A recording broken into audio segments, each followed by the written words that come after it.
Hola, buenos días a todos, bienvenidos a mi canal, bienvenidos al curso de cálculo tensorial. Y esta es una lección muy interesante, a mí particularmente me gusta mucho, donde vamos a hablar sobre la ecuación del gradiente, una de las más importantes en física clásica y en física moderna. Bien, la ecuación del gradiente es una de las más importantes en física, incluido en la física moderna. Es un concepto fundamental en física y matemáticas que se utiliza casi para todo. Por poneros un ejemplo, la fuerza, tal como se define en función de la energía, es el gradiente de energía, más bien el menos gradiente de un campo de energía. Y así es como definimos la fuerza. Pero también la ecuación de gradiente aparece en temas tan importantes como la descripción de los movimientos planetarios, de la gravitación en forma de ecuación de Poisson, con dos ecuaciones de gradiente que se llama laplaciano. También en la descripción de las órbitas de electrones en la física cuántica, en la física clásica. Es decir, es una de las ecuaciones más importantes que vamos a conocer en física y en matemáticas. Y además me gustaría comentaros una cosa, porque seguramente muchos de vosotros habéis trabajado hasta la saciedad con esta ecuación. Y quizás por primera vez os daréis cuenta que la versión de la ecuación del gradiente con la que habéis estado trabajando hasta el momento es una versión, si no errónea, sí incompleta. Bueno, pues lo que vamos a hacer en esta lección es derivar la ecuación del gradiente y además lo que vamos a hacer es introducir un poquito su significado, al menos desde el punto de vista de la física. Y lo primero que tenemos que considerar es que hay muchos conceptos de la física moderna que están basados en la existencia de campos escalares.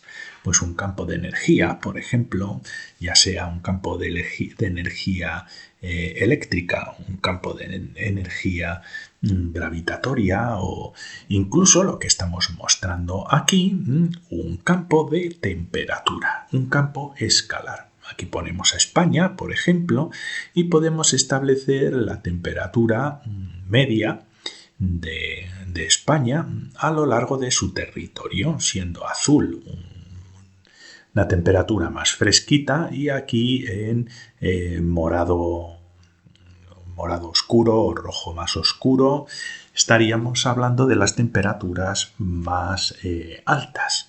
Y podemos definir una función que vamos a llamar t.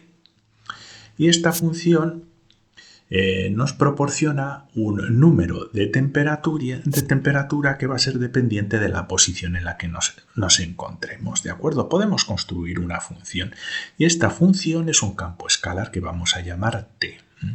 Y dependiendo de si estamos aquí, pues nos va a dar un número 30 grados o 28 grados. Y evidentemente un número es un escalar, no es un vector, ¿de acuerdo? Pero lo que sí es un vector, lo que sí cambia es el cambio de temperatura. El cambio de temperatura, no la temperatura misma como campo escalar, sino el cambio de temperatura con respecto a la posición sí que varía y va a tener características de vector. Y de hecho podríamos preguntarnos, si estuviéramos aquí, ¿podemos señalar hacia dónde se incrementa la temperatura en España de forma media? Pues bueno, sí que podemos hacerlo. Podemos establecer incluso a ojímetro, como vamos a hacer ahora, pues un cambio de temperatura.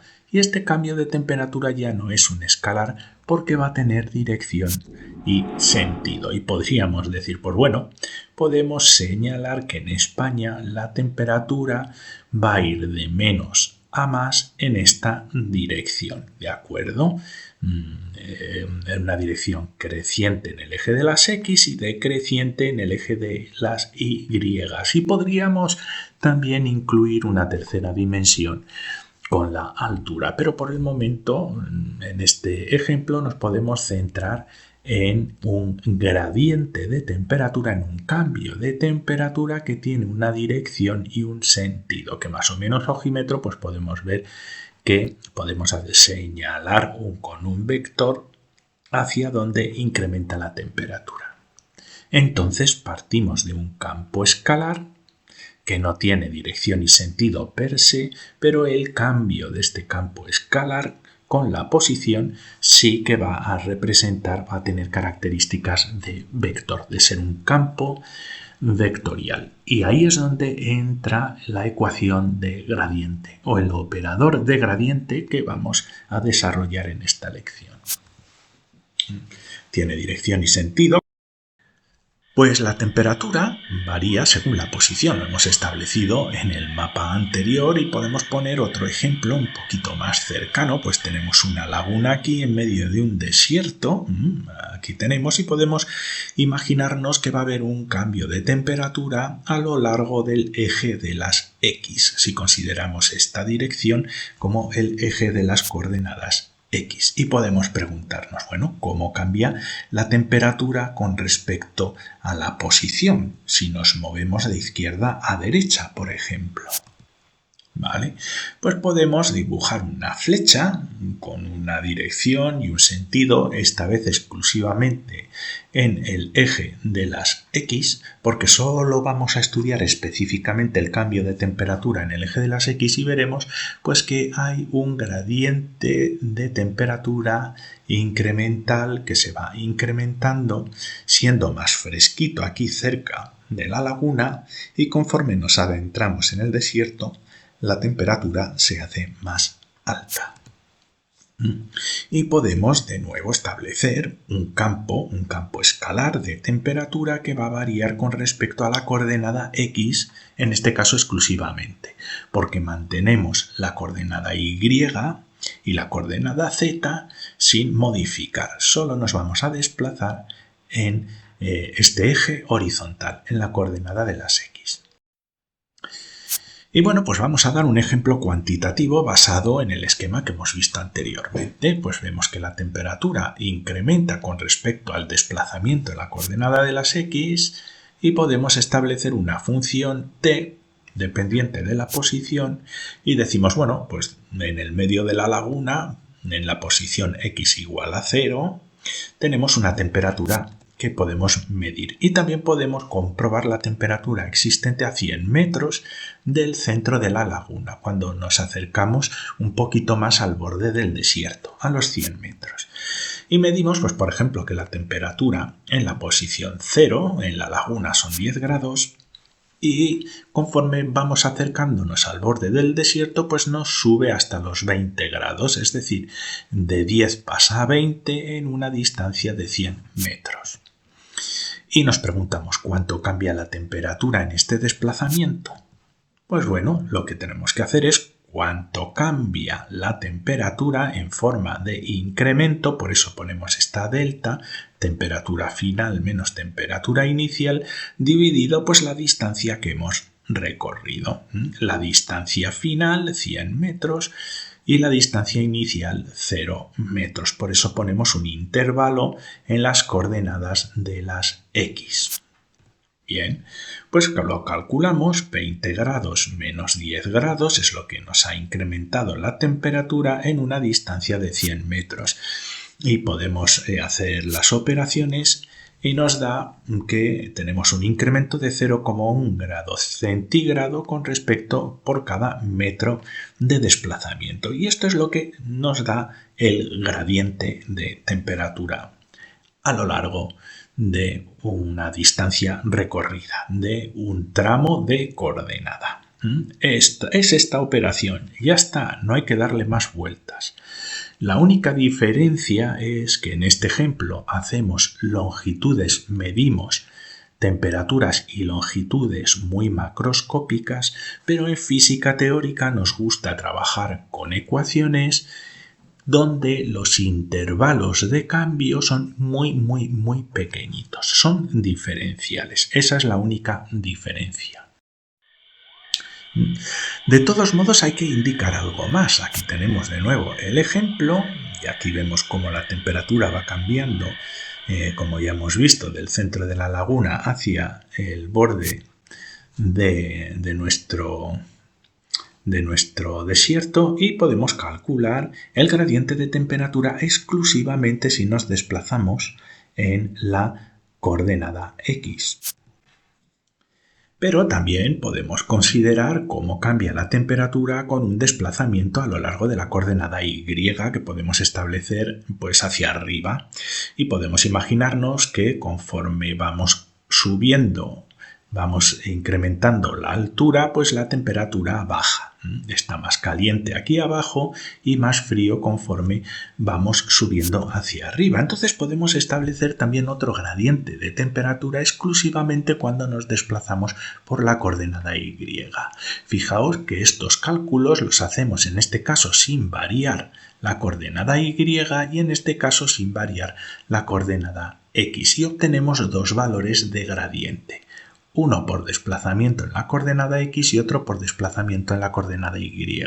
Y con esto el punto que os quiero reforzar es que este gradiente tiene direccionalidad en el espacio. ¿De acuerdo? Tiene una dirección en el espacio y tenemos que indicar de alguna manera que este gradiente de temperatura tiene lugar a lo largo de direcciones en el espacio. El gradiente tiene dirección. ¿Y cómo lo arreglamos? Pues muy fácil.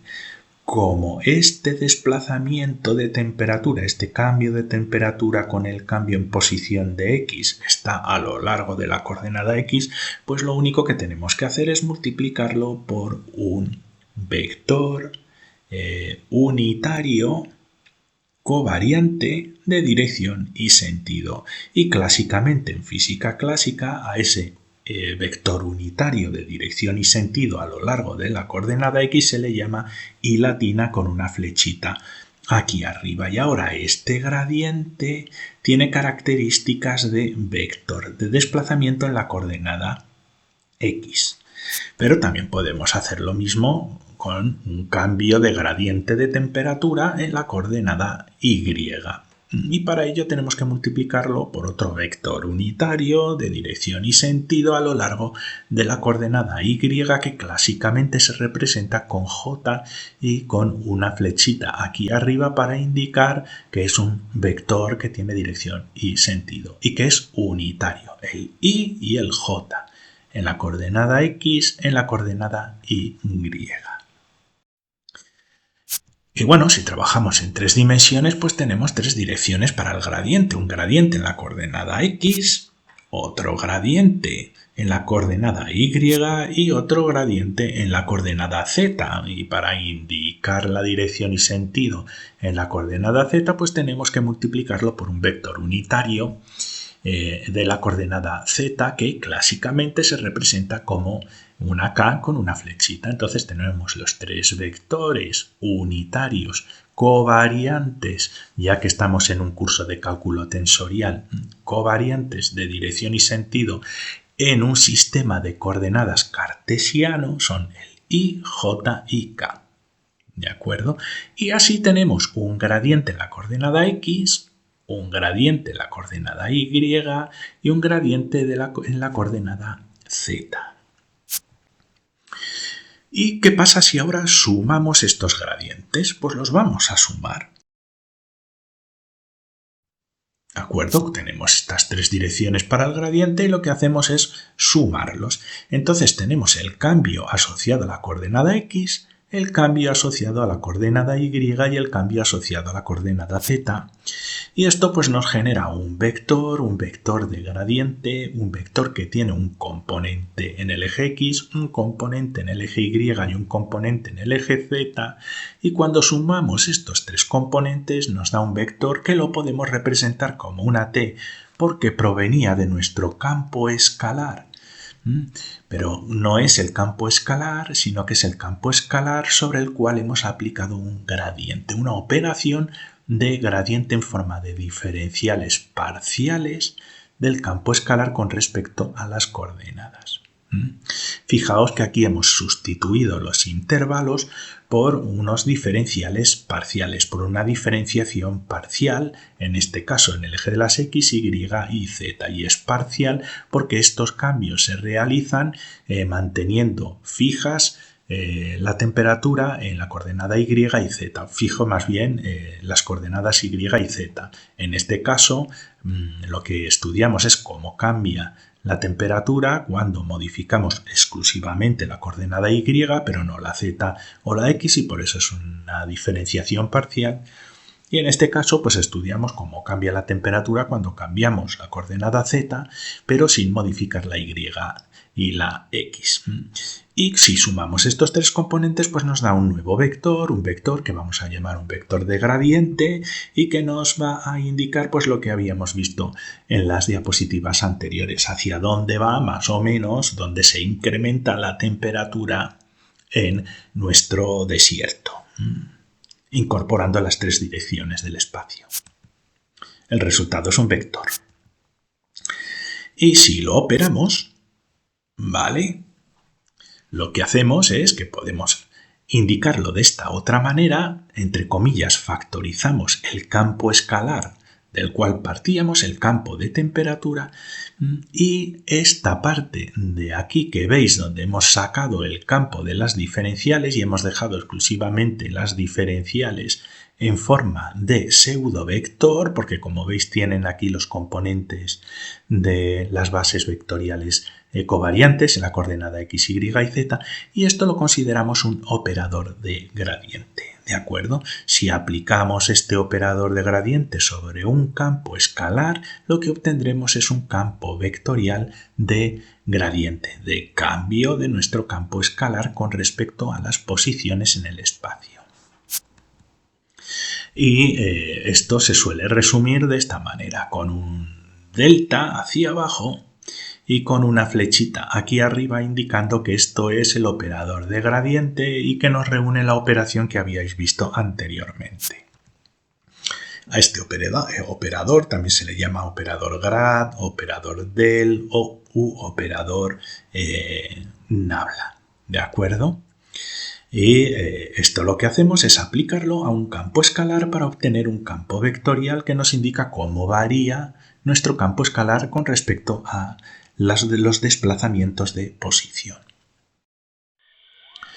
Y este vector pues, nos indica la dirección del gradiente.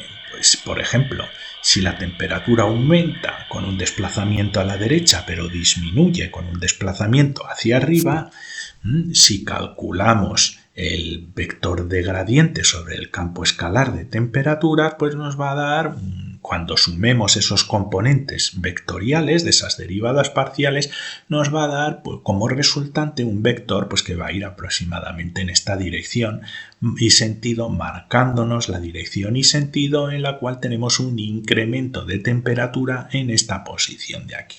¿De acuerdo?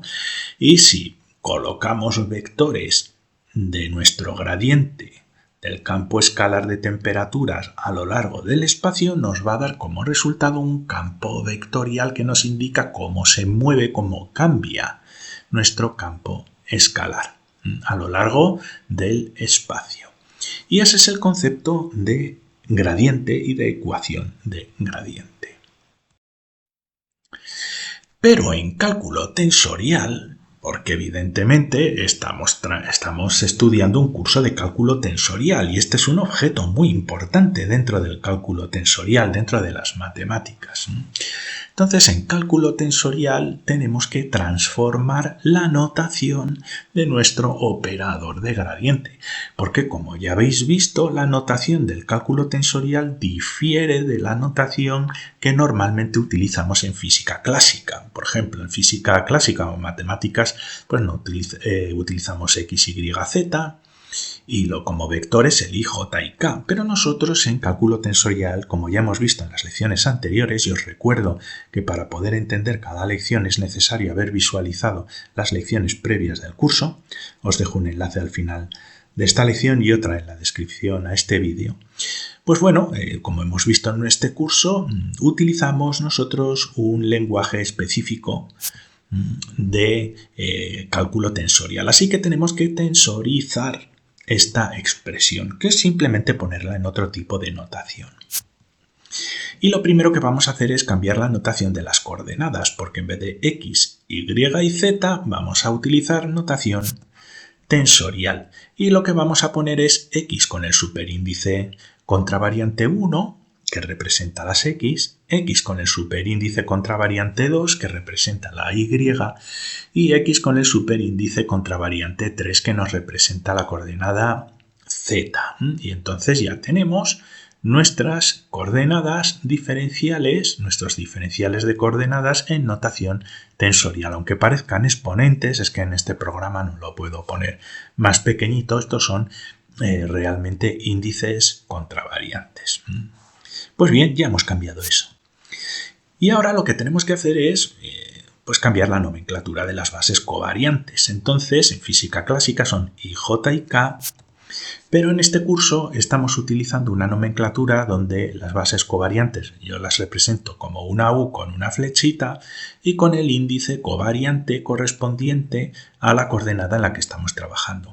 Entonces, U1, U sub 1 sería U sub X, este sería el vector unitario de base covariante en la coordenada X, este sería el vector unitario de base covariante de la coordenada Y y este sería el vector unitario en la coordenada Z, que corresponden al I, J y K de toda la vida. Así que ya tenemos esto en versión de cálculo tensorial, en versión tensorial. Pero también nos gustaría resumir todo esto porque, bueno, pues es complicado hacer operaciones de matemáticas poniendo todos estos términos todo el rato actuando sobre un campo escalar. Entonces vamos a ver si podemos resumir y podemos darle una notación específica a este operador. ¿Vale? Vamos a simplificar la notación.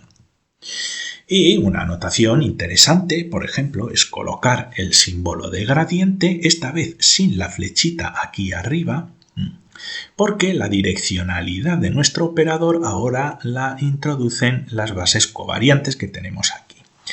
Entonces tenemos este delta, este operador de gradiente, y aquí ponemos x con el superíndice y latina para indicar que es un gradiente de las coordenadas x, y.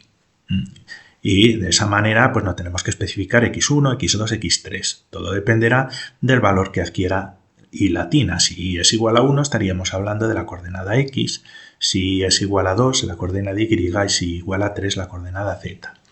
Aquí colocamos a nuestro campo escalar, que lo he puesto en rojo como t.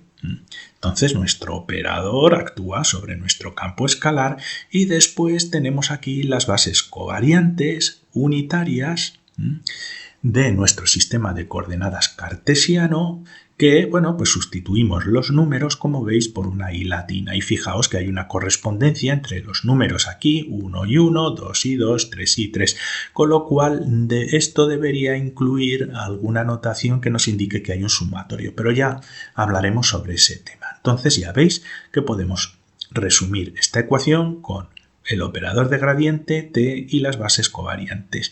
Y esto será equivalente a colocar en nuestro operador de gradiente, como habíamos hecho antes, con una flechita actuando sobre nuestro campo escalar, en este caso un campo de temperaturas. Pues muy bien, esto todavía lo podemos seguir resumiendo. En vez de poner el delta con la flechita aquí, pues podemos incluir a nuestro campo t con una flecha indicando que es un campo vectorial que deriva de nuestro campo escalar de temperatura. Por eso ponemos una t con una flecha y que sería igual a nuestra operación de gradiente. Que, ojo, esta operación todavía sigue, se ha formulado todavía dentro del contexto de la física clásica. Sigamos simplificando un poquito la notación. En vez de poner el x con el superíndice y que tenemos aquí latina, lo que podemos poner es el delta con un subíndice y ya sobreentendemos que esto se refiere a las coordenadas con el superíndice contravariante y latina. Y lo ponemos aquí debajo porque como este índice contravariante está en el denominador, en la operación en su conjunto el índice actúa como un índice covariante, como un índice aquí abajo y no arriba, tal y como hemos hablado y hemos explicado en las lecciones anteriores. Y esto pues es una notación bastante interesante y muy simplificada. Tenemos el delta con un índice covariante in aplicado sobre nuestro campo escalar y después le proporcionamos esa característica vectorial con las bases vectoriales covariantes donde tienen el índice covariante y latina aquí abajo. Y aquellos de vosotros que hayáis visto la lección anterior os habréis dado cuenta de un detalle muy importante y que nos indica que esta ecuación que hemos derivado a partir de la física clásica tiene un grandísimo fallo en cálculo tensorial. Pero sigamos. Vamos a hablar de otras notaciones, para que os acostumbréis a diferentes formas de notación de lo mismo. Tenemos nuestra ecuación de gradiente, que es esta de aquí. Las bases covariantes también se suelen representar con una E. Yo las he representado como una U, pero muchas veces en matemáticas se representan como una E con el subíndice y latina, pero es exactamente lo mismo. Esto se suele representar en matemáticas y en física, pero en matemáticas se suele representar con una Z y con un subíndice y latina. Os lo pongo para que os acostumbréis a ver que depende de las universidades, depende del profesor, depende del libro que estéis viendo, pues veréis diferentes notaciones, pero que todo es lo mismo. Estamos hablando de las bases covariantes, ¿de acuerdo? Vectoriales covariantes. Pero tenemos un problema gordo. Si os acordáis, este operador implica que hay un sumatorio sobre las coordenadas. ¿Pero qué pasa? Tenemos aquí una coordenada covariante y latina, tenemos aquí una coordenada covariante también y latina, y como veis, tenemos dos índices covariantes, que son el mismo, pero no están en contracción. Nos está fallando la notación tensorial y además esto de aquí va en contra de lo que os comenté en la lección anterior del teorema fundamental del cálculo tensorial. Esta formulación de aquí no es invariante al cambio de coordenadas. ¿Por qué? Porque no hay una contracción de estos dos índices. Esto chirría, no es una buena ecuación tensorial. Esto no es un invariante. Para ser un invariante necesitaríamos tener una contracción de índices, uno abajo y otro arriba, que además impliquen la existencia de un sumatorio sobre el índice y latina. Y como ya habéis visto, la operación de gradiente es un sumatorio. Por lo tanto, esta ecuación es inválida desde un punto de vista del cálculo tensorial. No es invariante. ¿De acuerdo? Tenemos esos dos índices ahí abajo. No están en contracción. No es un invariante. Y esto es muy importante. ¿De acuerdo? Bueno, otras maneras también de representarlo, en vez de un delta aquí, pues se suele poner como una derivada, las derivadas parciales con respecto a las coordenadas. Como veis, son coordenadas que tienen índices contravariantes, pero que actúan como covariantes aquí y con las bases vectoriales de esta manera. Pero ya veis, esta va a estar en el denominador y esta está aquí abajo. Son dos índices covariantes. Por lo tanto, volvemos a lo mismo. Esta notación de aquí, por si lo veis mejor, nos indica que esta operación no es invariante frente al cambio de coordenadas. Funciona, ojo, funciona si estamos estudiando el gradiente en coordenadas cartesianas en un espacio sin curvatura, donde el tensor métrico es la matriz identidad. Pero si cambiamos de coordenadas o estamos trabajando en un espacio que tiene curvatura, esta operación nos falla. Va en contra del cálculo tensorial, no es invariante. También muchas veces veréis representado el gradiente en vez del delta mayúscula con una I latina, pues un delta minúscula con una I latina, pero esto sería válido si tuviéramos esta I latina aquí arriba para que estuviera en contracción. Si la representamos de esta manera, que también veréis el gradiente representado de esta otra manera, pero si lo veis así, os daréis cuenta de que esta ecuación, de acuerdo con todo lo que hemos visto en las lecciones anteriores, no es una buena ecuación tensorial, no es una ecuación invariante. Y por lo tanto vamos a tener que hacer algo para corregirla. Pero eso no lo vamos a hacer en esta lección, lo haremos en la lección siguiente. Si os ha gustado esta lección, os invito a suscribiros, os dejo un enlace al curso en general y otra a la lección anterior, que es muy importante. Muchas gracias y hasta la siguiente lección.